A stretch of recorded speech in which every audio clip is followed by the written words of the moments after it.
The 5 Orange Pips by Sir Arthur Conan Doyle, narrated by Carol Phillips.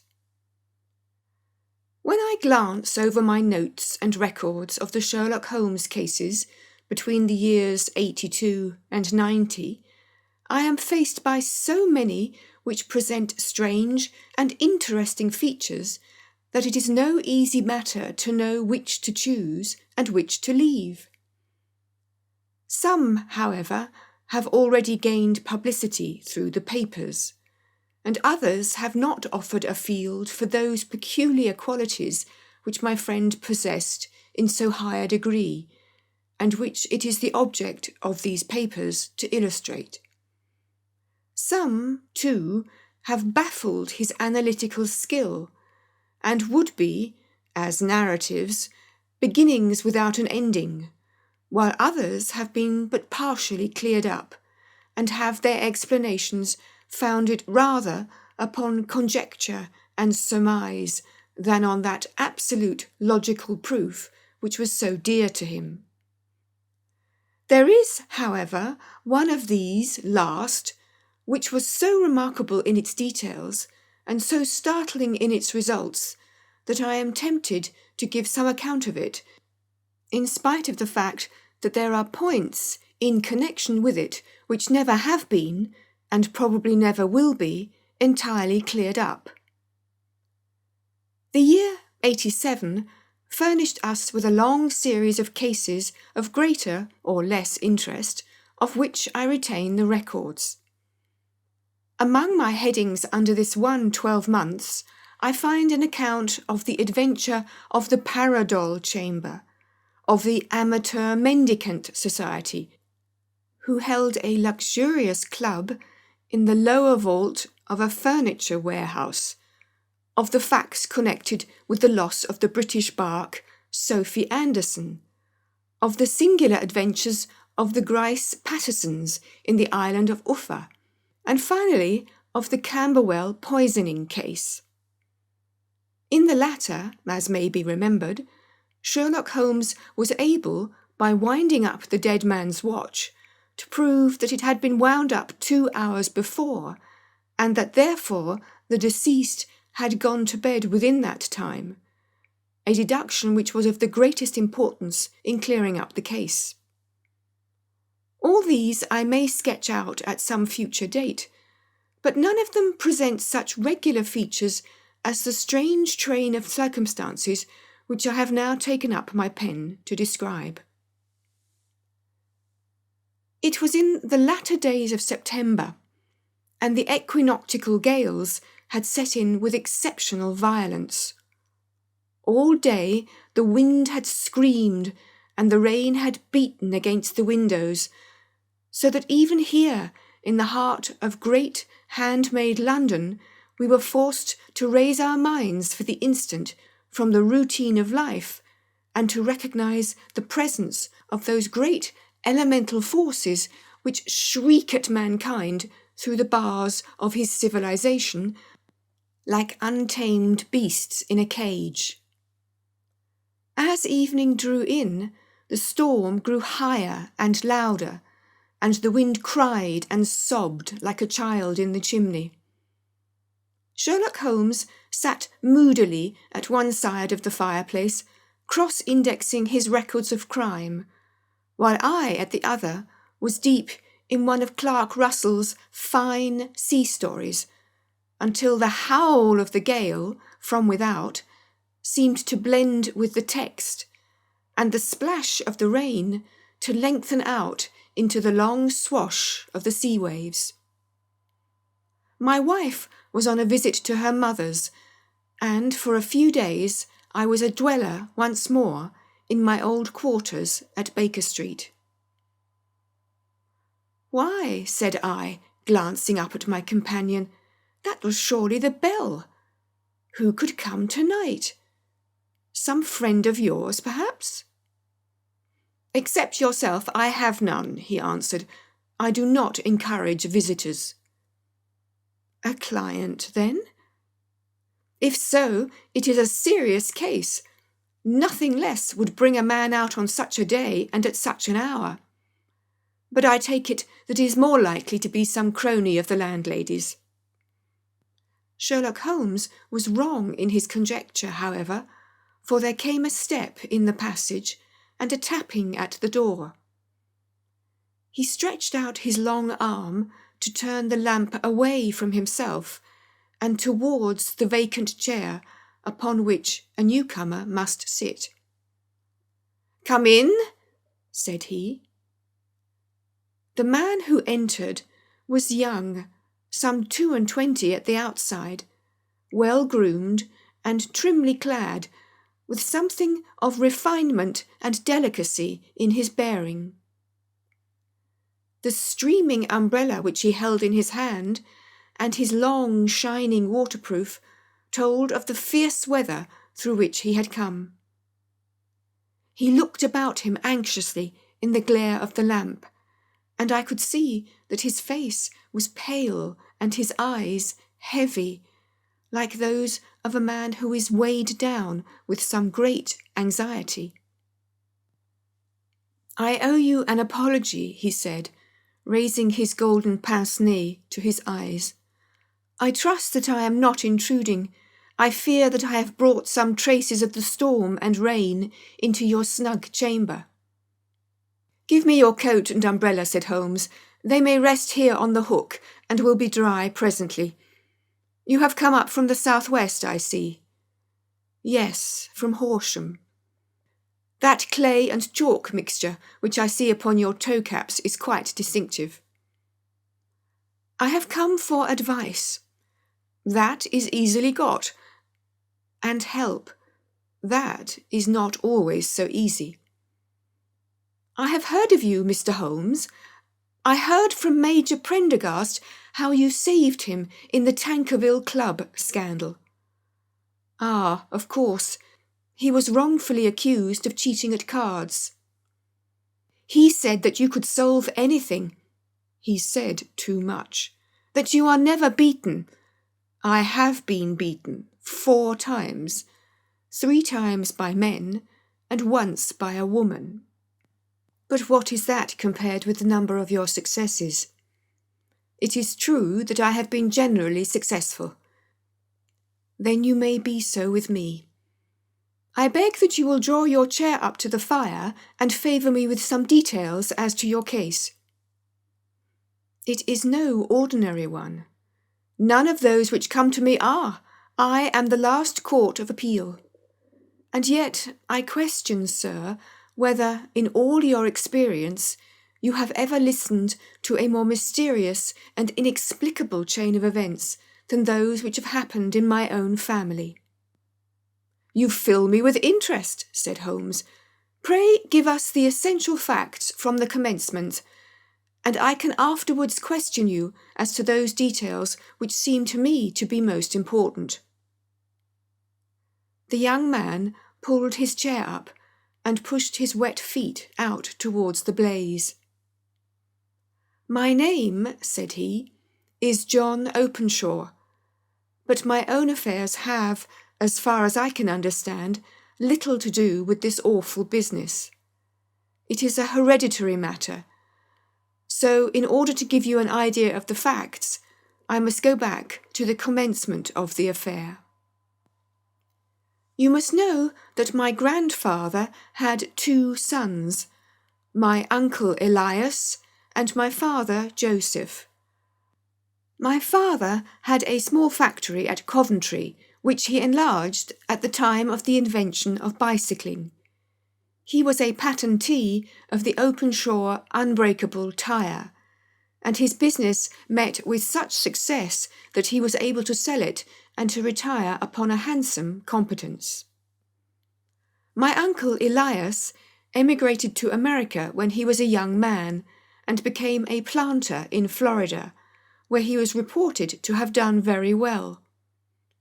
At the time of the war, he fought in Jackson's army and afterwards under Hood, where he rose to be a colonel. When Lee laid down his arms, my uncle returned to his plantation, where he remained for 3 or 4 years. About 1869 or 1870, he came back to Europe and took a small estate in Sussex near Horsham. He had made a very considerable fortune in the States, and his reason for leaving them was his aversion to the Negroes and his dislike of the Republican policy in extending the franchise to them. He was a singular man, fierce and quick-tempered, very foul-mouthed when he was angry, and of a most retiring disposition. During all the years that he lived at Horsham, I doubt if he ever set foot in the town. He had a garden and 2 or 3 fields around his house, and there he would take his exercise, though very often for weeks on end he would never leave his room. He drank a great deal of brandy and smoked very heavily, but he would see no society and did not want any friends, not even his own brother. He didn't mind me. In fact, he took a fancy to me, for at the time when he saw me first, I was a youngster of 12 or so. This would be in the year 1878, after he had been 8 or 9 years in England. He begged my father to let me live with him, and he was very kind to me in his way. When he was sober, he used to be fond of playing backgammon and draughts with me, and he would make me his representative both with the servants and with the tradespeople, so that by the time that I was 16, I was quite master of the house. I kept all the keys and could go where I liked and do what I liked, so long as I did not disturb him in his privacy. There was one singular exception, however, for he had a single room, a lumber room up among the attics, which was invariably locked, and which he would never permit either me or anyone else to enter. With a boy's curiosity, I have peeped through the keyhole, but I was never able to see more than such a collection of old trunks and bundles as would be expected in such a room. One day, it was in March 1883, a letter with a foreign stamp lay upon the table in front of the Colonel's plate. It was not a common thing for him to receive letters, for his bills were all paid in ready money, and he had no friends of any sort. "From India," said he as he took it up. "Pondicherry postmark. What can this be?" Opening it hurriedly, out there jumped 5 little dried orange pips, which pattered down upon his plate. I began to laugh at this, but the laugh was struck from my lips at the sight of his face. His lip had fallen, his eyes were protruding, his skin the colour of putty, and he glared at the envelope, which he still held in his trembling hand. "KKK!" he shrieked, and then, my God, my sins have overtaken me." "What is it, uncle?" I cried. "Death," said he, and rising from the table, he retired to his room, leaving me palpitating with horror. I took up the envelope and saw, scrawled in red ink upon the inner flap, just above the gum, the letter K 3 times repeated. There was nothing else save the 5 dried pips. What could be the reason of his overpowering terror? I left the breakfast table, and as I ascended the stair, I met him coming down with an old rusty key, which must have belonged to the attic, in one hand, and a small brass box, like a cash box, in the other. "They may do what they like, but I'll checkmate them still," said he with an oath. "Tell Mary that I shall want a fire in my room today, and send down to Fordham, the Horsham lawyer."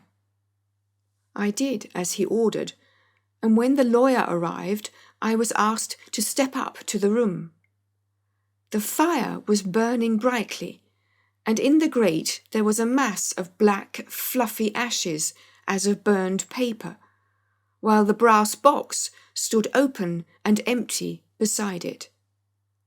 As I glanced at the box, I noticed with a start that upon the lid was printed the treble K which I had read in the morning upon the envelope. "I wish you, John," said my uncle, "to witness my will. I leave my estate, with all its advantages and all its disadvantages, to my brother, your father, whence it will, no doubt, descend to you. If you can enjoy it in peace, well and good. If you find you cannot, take my advice, my boy, and leave it to your deadliest enemy. I am sorry to give you such a two-edged thing, but I can't say what turn things are going to take. Kindly sign the paper where Mr. Fordham shows you." I signed the paper as directed, and the lawyer took it away with him. The singular incident made, as you may think, the deepest impression upon me, and I pondered over it and turned it every way in my mind without being able to make anything of it. Yet I could not shake off the vague feeling of dread which it left behind, though the sensation grew less keen as the weeks passed and nothing happened to disturb the usual routine of our lives. I could see a change in my uncle, however. He drank more than ever, and he was less inclined for any sort of society. Most of his time he would spend in his room, with the door locked upon the inside, but sometimes he would emerge in a sort of drunken frenzy, and would burst out of the house and tear about the garden with a revolver in his hand, screaming out that he was afraid of no man, and that he was not to be cooped up, like a sheep in a pen, by man or devil. When these hot fits were over, however, he would rush tumultuously in at the door and lock and bar it behind him, like a man who can brazen it out no longer against the terror which lies at the roots of his soul. At such times I have seen his face, even on a cold day, glisten with moisture, as though it were new raised from a basin. Well, to come to an end of the matter, Mr. Holmes, and not to abuse your patience, there came a night when he made one of those drunken sallies from which he never came back. We found him, when we went to search for him, face downward in a little green-scummed pool which lay at the foot of the garden. There was no sign of any violence, and the water was but 2 feet deep, so that the jury, having regard to his known eccentricity, brought in a verdict of suicide. But I, who knew how he winced from the very thought of death, had much ado to persuade myself that he had gone out of his way to meet it. The matter passed, however, and my father entered into possession of the estate, and of some £14,000 which lay to his credit at the bank. "One moment," Holmes interposed. "Your statement is, I foresee, one of the most remarkable to which I have ever listened. Let me have the date of the reception by your uncle of the letter, and the date of his supposed suicide." "The letter arrived on March the 10th, 1883. His death was 7 weeks later, upon the night of May the 2nd. "Thank you. Pray proceed." "When my father took over the Horsham property, he, at my request, made a careful examination of the attic, which had been always locked up.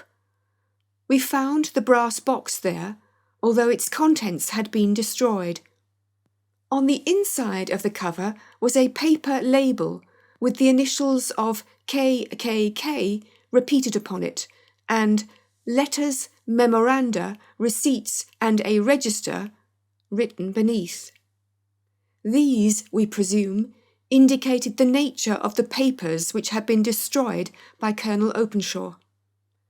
For the rest, there was nothing of much importance in the attic, save a great many scattered papers and notebooks bearing upon my uncle's life in America. Some of them were of the wartime, and showed that he had done his duty well, and had borne the repute of a brave soldier. Others were of a date during the reconstruction of the southern states, and were mostly concerned with politics, for he had evidently taken a strong part in opposing the carpetbag politicians who had been sent down from the north. Well, it was the beginning of 84 when my father came to live at Horsham, and all went as well as possible with us until the January of 85. On the 4th day after the New Year, I heard my father give a sharp cry of surprise as we sat together at the breakfast table. There he was, sitting with a newly opened envelope in one hand and 5 dried orange pips in the outstretched palm of the other one. He had always laughed at what he called my cock and bull story about the Colonel. But he looked very scared and puzzled now that the same thing had come upon himself. "Why, what on earth does this mean, John?" he stammered. My heart had turned to lead. "It is KKK," said I. He looked inside the envelope. "So it is," he cried. "Here are the very letters. But what is this written above them?" "Put the papers on the sundial," I read, peeping over his shoulder. "What papers? What sundial?" he asked. "The sundial in the garden. There is no other," said I. "But the papers must be those that are destroyed." "Pooh," said he, gripping hard at his courage. "We are in a civilized land here, and we can't have tomfoolery of this kind. Where does the thing come from?" "From Dundee," I answered, glancing at the postmark. "Some preposterous practical joke," said he. "What have I to do with sundials and papers? I shall take no notice of such nonsense." "I should certainly speak to the police," I said. "And be laughed at for my pains? Nothing of the sort." "Then let me do so." "No, I forbid you. I won't have a fuss made about such nonsense." It was in vain to argue with him, for he was a very obstinate man. I went about, however, with a heart which was full of forebodings. On the 3rd day after the coming of the letter, my father went from home to visit an old friend of his, Major Freebody, who is in command of one of the forts upon Portsdown Hill. I was glad that he should go, for it seemed to me that he was farther from danger when he was away from home. In that, however, I was in error. Upon the 2nd day of his absence, I received a telegram from the Major imploring me to come at once. My father had fallen over one of the deep chalk pits which abound in the neighbourhood, and was lying senseless with a shattered skull. I hurried to him, but he passed away without ever having recovered his consciousness. He had, as it appears, been returning from Fareham in the twilight, and as the country was unknown to him, and the chalk pit unfenced, the jury had no hesitation in bringing in a verdict of death from accidental causes. Carefully as I examined every fact connected with his death, I was unable to find anything which could suggest the idea of murder. There were no signs of violence, no footmarks, no robbery, no record of strangers having been seen upon the roads. And yet, I need not tell you that my mind was far from at ease, and that I was well nigh certain that some foul plot had been woven round him. In this sinister way, I came into my inheritance.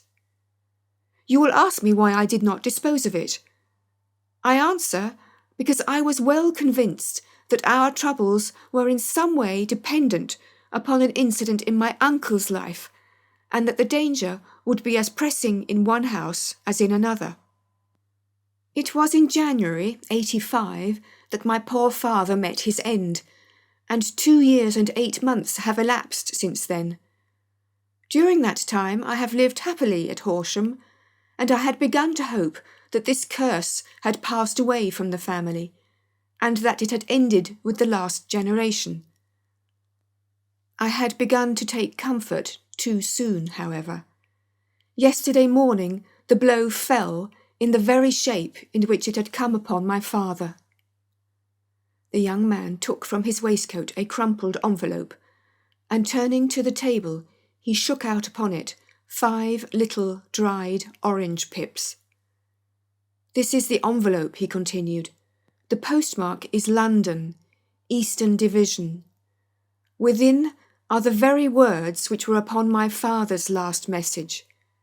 KKK, and then put the papers on the sundial." "What have you done?" asked Holmes. "Nothing." "Nothing?"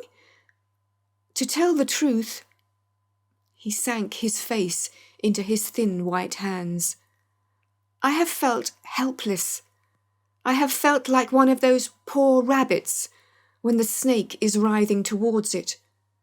I seem to be in the grasp of some resistless, inexorable evil which no foresight and no precautions can guard against." "Tut, tut," cried Sherlock Holmes. "You must act, man, or you are lost. Nothing but energy can save you. This is no time for despair." "I have seen the police." "Ah?" But they listened to my story with a smile. "I am convinced that the inspector has formed the opinion that the letters are all practical jokes, and that the deaths of my relations were really accidents, as the jury stated, and were not to be connected with the warnings." Holmes shook his clenched hands in the air. "Incredible imbecility!" he cried. "They have, however, allowed me a policeman who may remain in the house with me." "Has he come with you tonight?" "No, his orders were to stay in the house." Again Holmes raved in the air. "Why did you come to me?" he cried. "And above all, why did you not come at once?" "I did not know. It was only today that I spoke to Major Prendergast about my troubles, and was advised by him to come to you." "It is really 2 days since you had the letter? We should have acted before this. You have no further evidence, I suppose, than that which you have placed before us? No suggestive detail which might help us?" "There is one thing," said John Openshaw. He rummaged in his coat pocket, and, drawing out a piece of discoloured, blue-tinted paper, he laid it out upon the table. "I have some remembrance," said he, "that on the day when my uncle burned the papers, I observed that the small, unburned margins, which lay amid the ashes, were of this particular colour. I found this single sheet upon the floor of his room, and I am inclined to think that it may be one of the papers which has, perhaps, fluttered out from among the others, and in that way has escaped destruction. Beyond the mention of pips, I do not see that it helps us much.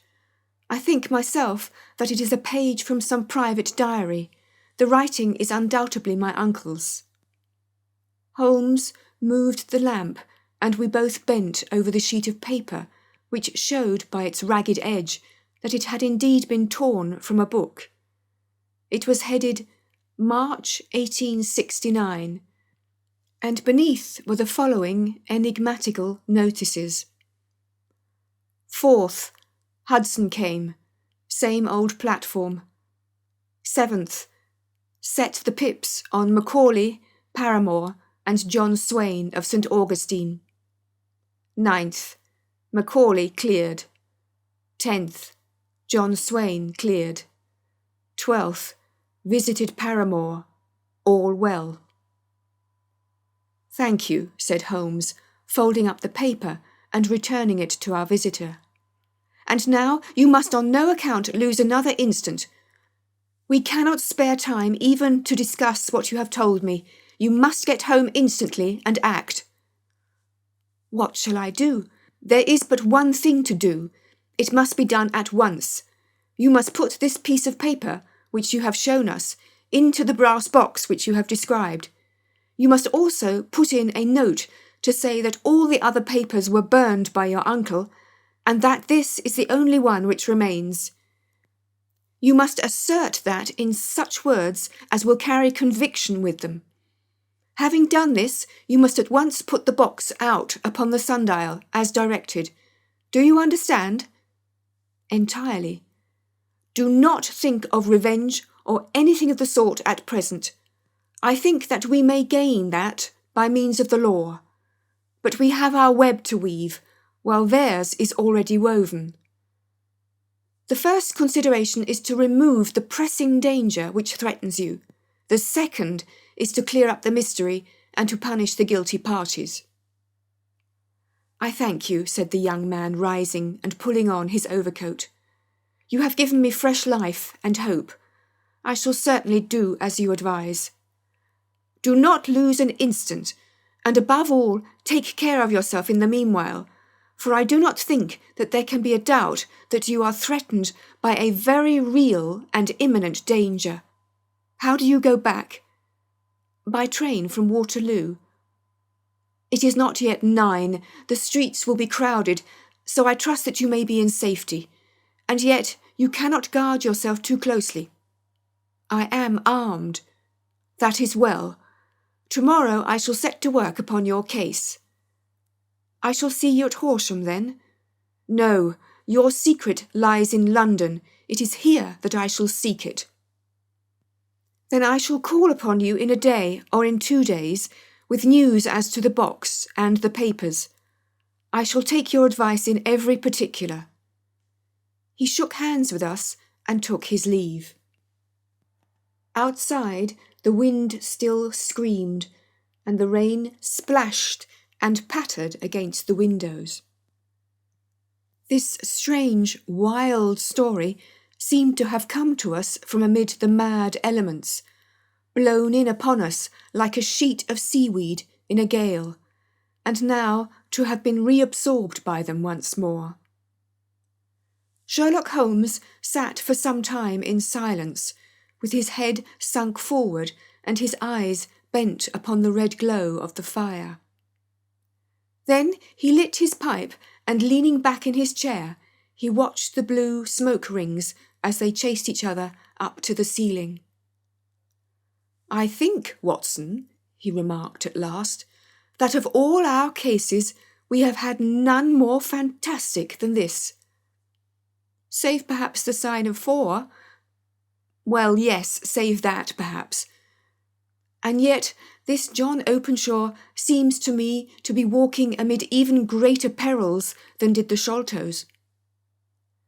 But have you, I asked, formed any definite conception as to what these perils are? There can be no question as to their nature, he answered. Then what are they? Who is this KKK, and why does he pursue this unhappy family?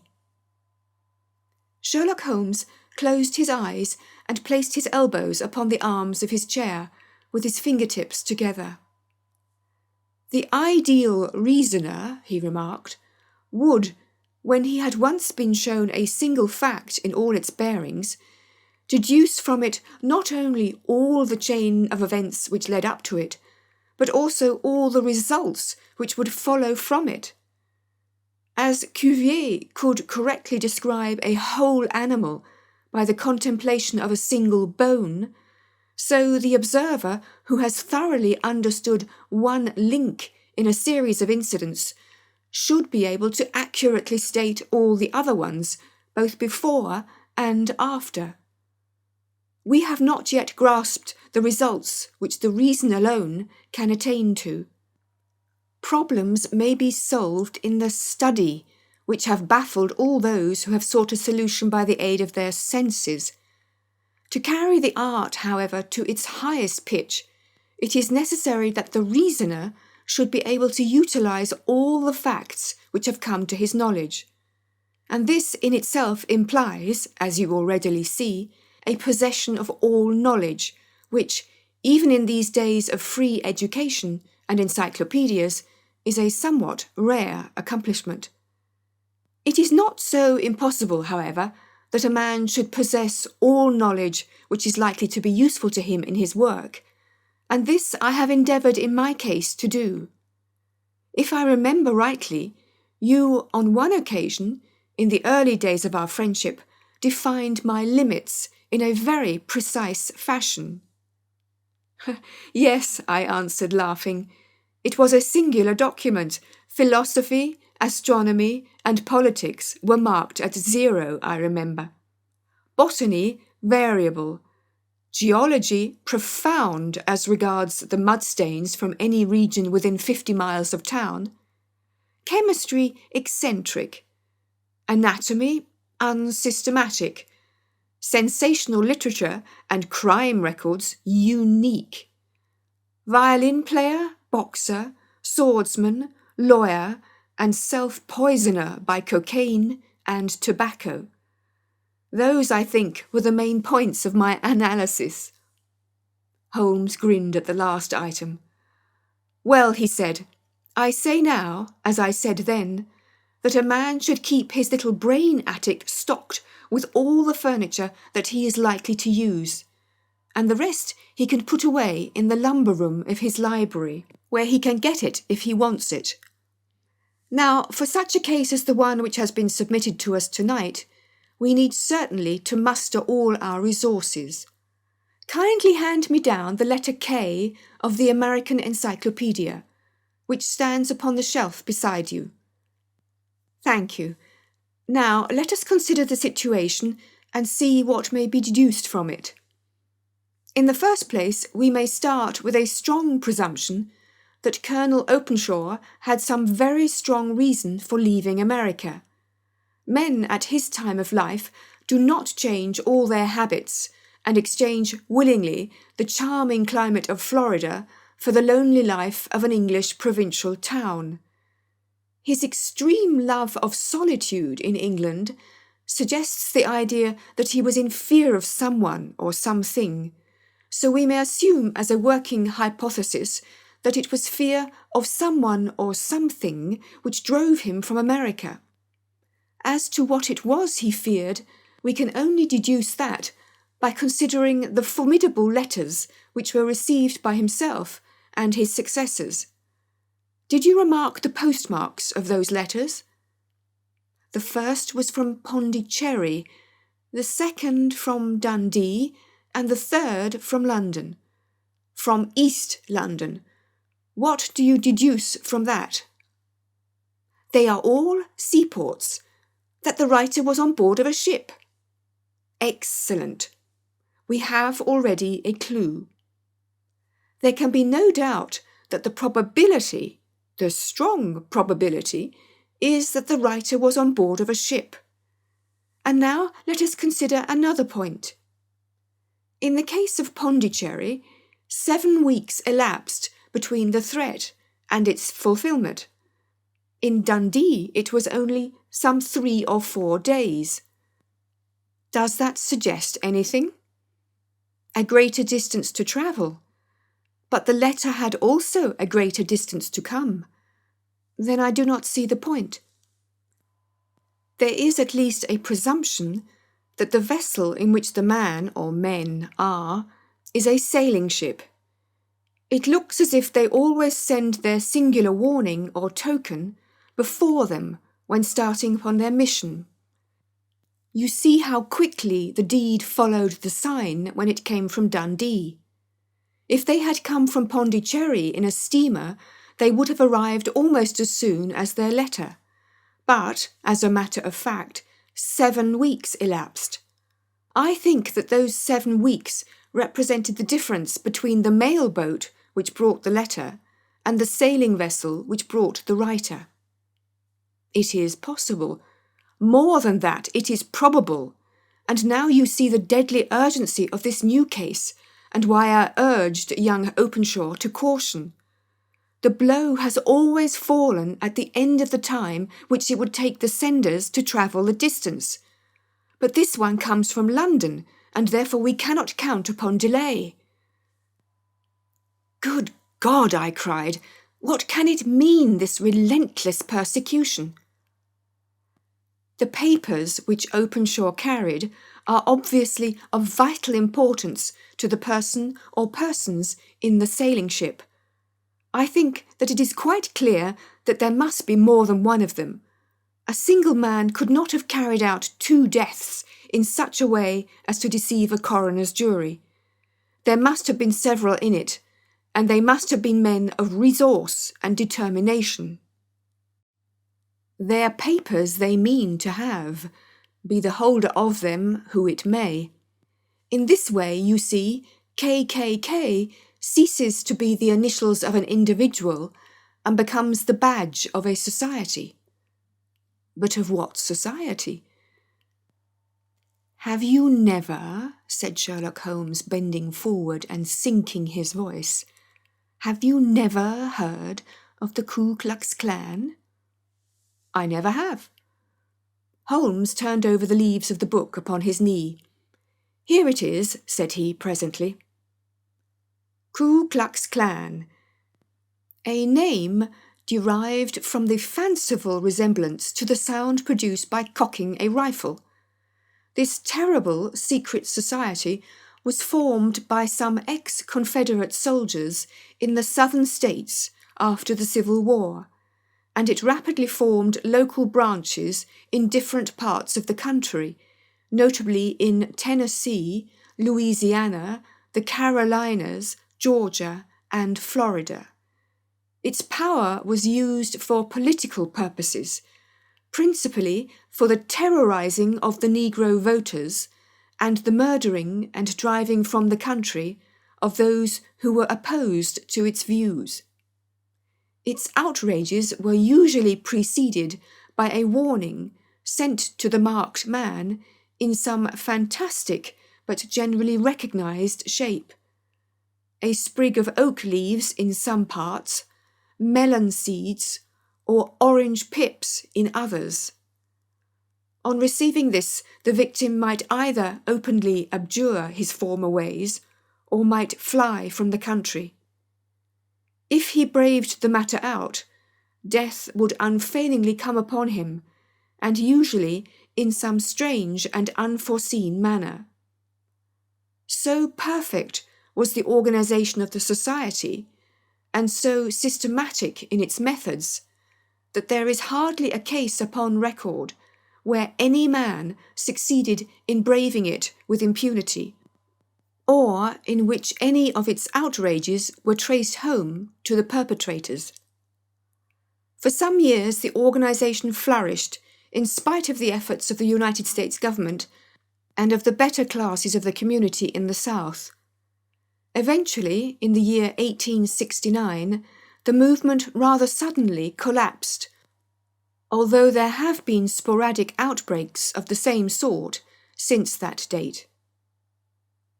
You will observe, said Holmes, laying down the volume, that the sudden breaking up of the society was coincident with the disappearance of Openshaw from America with their papers. It may well have been cause and effect. It is no wonder that he and his family have some of the more implacable spirits upon their track. You can understand that this register and diary may implicate some of the first men in the South, and that there may be many who will not sleep easy at night until it is recovered. Then the page we have seen is such as we might expect. It ran, if I remember right, sent the pips to A, B, and C, that is, sent the society's warning to them. Then there are successive entries that A and B cleared or left the country, and finally that C was visited, with, I fear, a sinister result for C. Well, I think, Doctor, that we may let some light into this dark place, and I believe that the only chance young Openshaw has in the meantime is to do what I have told him. There is nothing more to be said or to be done tonight, so hand me over my violin and let us try to forget for half an hour the miserable weather and the still more miserable ways of our fellow men. It had cleared in the morning, and the sun was shining with a subdued brightness through the dim veil which hangs over the great city. Sherlock Holmes was already at breakfast when I came down.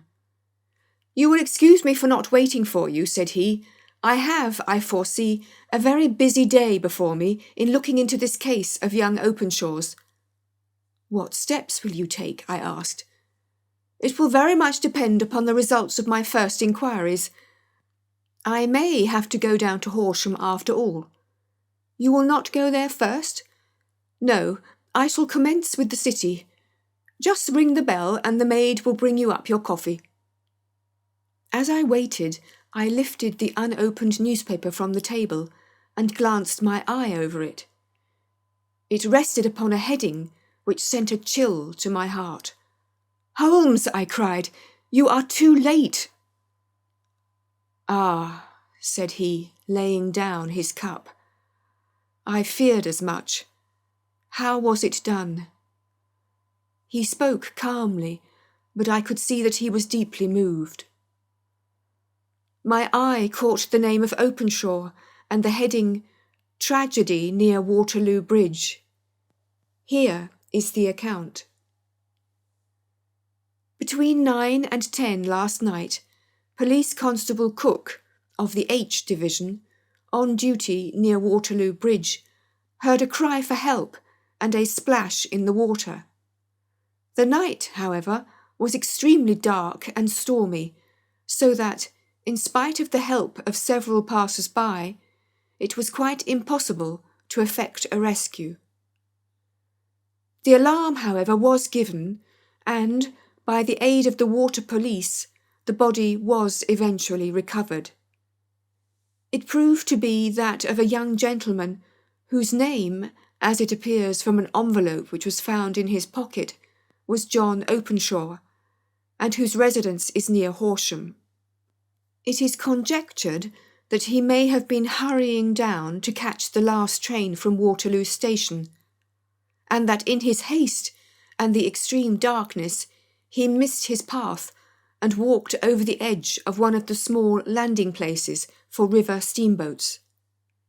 The body exhibited no traces of violence, and there can be no doubt that the deceased had been the victim of an unfortunate accident, which should have the effect of calling the attention of the authorities to the condition of the riverside landing stages. We sat in silence for some minutes, Holmes more depressed and shaken than I had ever seen him. "That hurts my pride, Watson," he said at last. "It is a petty feeling, no doubt, but it hurts my pride. It becomes a personal matter with me now, and, if God sends me health, I shall set my hand upon this gang. That he should come to me for help, and that I should send him away to his death." He sprang from his chair and paced about the room in uncontrollable agitation, with a flush upon his sallow cheeks and a nervous clasping and unclasping of his long, thin hands. "They must be cunning devils," he exclaimed at last. "How could they have decoyed him down there? The embankment is not on the direct line to the station. The bridge, no doubt, was too crowded, even on such a night, for their purpose. Well, Watson, we shall see who will win in the long run. I am going out now." "To the police?" "No, I shall be my own police. When I have spun the web, they may take the flies, but not before." All day I was engaged in my professional work, and it was late in the evening before I returned to Baker Street. Sherlock Holmes had not come back yet. It was nearly 10 o'clock before he entered, looking pale and worn. He walked up to the sideboard, and tearing a piece from the loaf, he devoured it voraciously, washing it down with a long draught of water. "You are hungry," I remarked. "Starving. It had escaped my memory. I have had nothing since breakfast." "Nothing? Not a bite. I had no time to think of it. And how have you succeeded?" "Well." "You have a clue?" "I have them in the hollow of my hand. Young Openshaw shall not long remain unavenged. Why, Watson, let us put their own devilish trademark upon them. It is well thought of. What do you mean? He took an orange from the cupboard, and tearing it to pieces, he squeezed out the pips upon the table. Of these he took 5 and thrust them into an envelope. On the inside of the flap he wrote S.H. for J.O. Then he sealed it and addressed it to Captain James Calhoun, Bark Lone Star, Savannah, Georgia. "That will await him when he enters port," said he, chuckling. "It may give him a sleepless night. He will find it as sure a precursor of his fate as Openshaw did before him." "And who is this Captain Calhoun?" "The leader of the gang. I shall have the others, but he first." "How did you trace it, then?" He took a large sheet of paper from his pocket, all covered with dates and names. "I have spent the whole day," said he, "over Lloyd's registers and files of the old papers, following the future career of every vessel which touched at Pondicherry in January and February in '83. There were 36 ships of fair tonnage which were reported there during those months. Of these, one, the Lone Star, instantly attracted my attention, since, although it was reported as having cleared from London, the name is that which is given to one of the states of the Union. Texas, I think.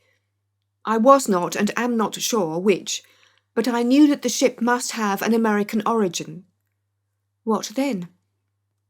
I searched the Dundee records, and when I found that the bark Lone Star was there in January '85, my suspicion became a certainty.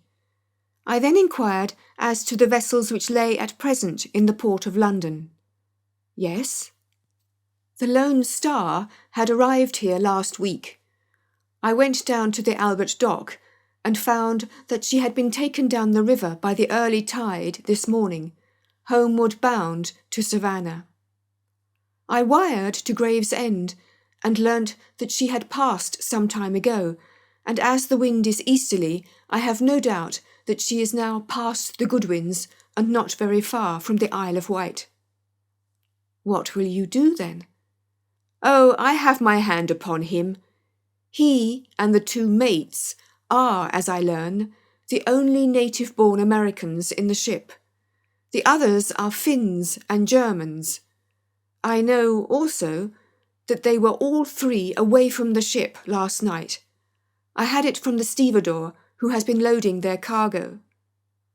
By the time that their sailing ship reaches Savannah, the mail boat will have carried this letter, and the cable will have informed the police of Savannah that these 3 gentlemen are badly wanted here upon a charge of murder.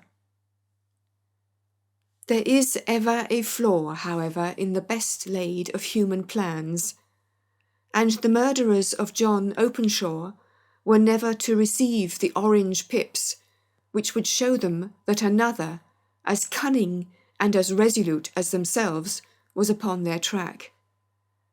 Very long and very severe were the equinoctial gales that year. We waited long for news of the Lone Star of Savannah, but none ever reached us. We did at last hear that somewhere far out in the Atlantic, a shattered sternpost of a boat was seen swinging in the trough of a wave, with the letters L.S. carved upon it, and that is all which we shall ever know of the fate of the Lone Star.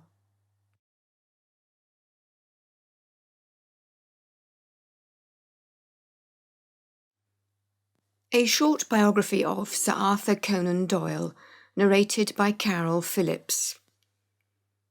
Arthur Ignatius Conan Doyle was born on the 22nd of May 1859 in Edinburgh in Scotland. The Doyles were a prosperous Irish Catholic family. His father, Charles Altamont Doyle, had some success as an artist, but was a chronic alcoholic. His mother, Mary Doyle, loved books and was an excellent storyteller. Conan Doyle later stated that the happiest recollections of his childhood were listening to his mother telling him stories. At the age of 9, wealthy members of the Doyle family offered to pay for his studies. Arthur spent 7 years in a Jesuit boarding school in England, which he hated. The only activities he enjoyed were writing to his mother, which he did regularly until her death, and playing sport, in particular cricket, at which he was very good. During his time at boarding school, he realised that, like his mother, he had a talent for storytelling. Upon leaving school, one of Arthur's first tasks was to co-sign the committal papers for his father, who, as a result of his alcoholism, suffered from dementia. Conan Doyle described the events relating to the confinement of his father to a lunatic asylum in the story The Surgeon of Gaster Fell, which he wrote in 1880. Rather than following an artistic career, Arthur Conan Doyle decided to follow a medical one. For financial reasons, his mother had taken in a young lodger, Dr. Brian Charles, who had trained at the University of Edinburgh, and it was here that Conan Doyle undertook his medical studies. During his medical studies, Conan Doyle met a number of future authors who were also studying at the university, including James Barrie and Robert Louis Stevenson. One of his teachers, Dr. Joseph Bell, had a great influence on him. Dr. Bell was a master at observation, logic, deduction, and diagnosis, all qualities which Conan Doyle later attributed to his most famous creation, the detective Sherlock Holmes. During his studies, Conan Doyle began to write short stories, some of which were published in literary journals. In 1881, Conan Doyle graduated, obtaining his Bachelor of Medicine and Master of Surgery, upon which he drew a humorous sketch of himself receiving his diploma with the caption, "Licensed to Kill." After working as a medical officer on a steamer and as an assistant to a doctor in Plymouth, Conan Doyle opened his own practice in Portsmouth, and by the end of his 3rd year, his practice had started to earn him a comfortable income. While working as a doctor, he continued to write. In August 1885, he married Louisa Hawkins, the sister of one of his patients. He described her in his memoirs as having been gentle and amiable. In March 1886, Conan Doyle started writing the novel which brought him immediate fame. It was published 2 years later in Beeton's Christmas Annual under the title A Study in Scarlet, and introduced the world to the immortal Sherlock Holmes and Dr. Watson. Also at this time, he wrote stories which illustrate the beginning of his fascination with the paranormal and spiritualism. In August of 1889, Joseph Marshall Stoddart, managing editor of Lippincott's monthly magazine in Philadelphia, came to London to establish a British edition of his magazine. He commissioned the young doctor to write a short novel which was published in England and the US in February of 1890. This story, The Sign of Four, was responsible for establishing both the character Sherlock Holmes and the author Sir Arthur Conan Doyle. Conan Doyle's literary agent, A.P. Watt, made a deal with the Strand magazine to publish the Sherlock Holmes stories. The image of Sherlock Holmes was created by the illustrator Sidney Paget. This collaboration lasted for many decades and was instrumental in making the author, the magazine, and the artist world famous. After almost dying as a result of a virulent attack of influenza, Conan Doyle decided to abandon his medical career and concentrate on his literary one. In 1893, in spite of everyone's entreaties, the prolific but impulsive author decided to get rid of Sherlock Holmes. During a trip to Switzerland, he found the spot where his hero was to meet his end. In The Final Problem, published in December 1893, Sherlock Holmes and Professor Moriarty plunged to their deaths at the Reichenbach Falls. As a result, 20,000 readers cancelled their subscriptions to the Strand magazine. Conan Doyle, however, felt freed from a fictional character who had oppressed him. Following the death of his wife, who had been diagnosed with tuberculosis, and of his father, Conan Doyle suffered from depression, which may have caused him to become more and more fascinated by life beyond the veil. He became extremely interested in spiritualism and joined the Society for Psychical Research. Although writing prodigiously, none of his other works obtained the success of his Sherlock Holmes stories. A long stay in the Exmoor region, including a visit to Dartmoor prison, gave him the inspiration for his next novel. But he realised the novel lacked a hero. However, he did not resurrect the detective Sherlock Holmes, but simply wrote the story as if it was a previously untold adventure. To the delight of thousands of frustrated fans, the Strand magazine published the first episode of The Hound of the Baskervilles in August of 1901. A year later, King Edward VII knighted Conan Doyle for his services rendered to the Crown during the Boer War, although gossip has it that the king, as an avid Sherlock Holmes fan, had put the author's name on his honours list to encourage him to write new stories. In 1907, Conan Doyle married his second wife, Jean Leckie, whom he had known for almost 10 years. She was an intellectual, a good sportswoman, and a trained mezzo-soprano. Following his marriage, he wrote far less. However, to make up for financial losses resulting from the writing and production of various plays, he decided to produce a fourth play based on his Sherlock Holmes story, The Speckled Band, which proved very successful.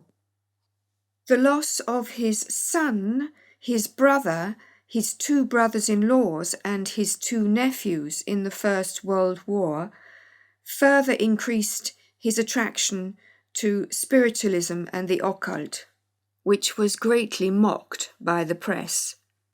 After 1918, Conan Doyle concentrated on writing about spiritualism and undertaking so-called psychic crusades involving trips to America, Australia, and Africa. In order to recoup the costs incurred by his spiritualist activities, he published in 1928 his last 12 stories about the exploits of his world-famous detective. These were compiled in The Casebook of Sherlock Holmes. In the autumn of 1929, he was diagnosed with angina pectoris, and he died on July the 7th, 1930, surrounded by his family.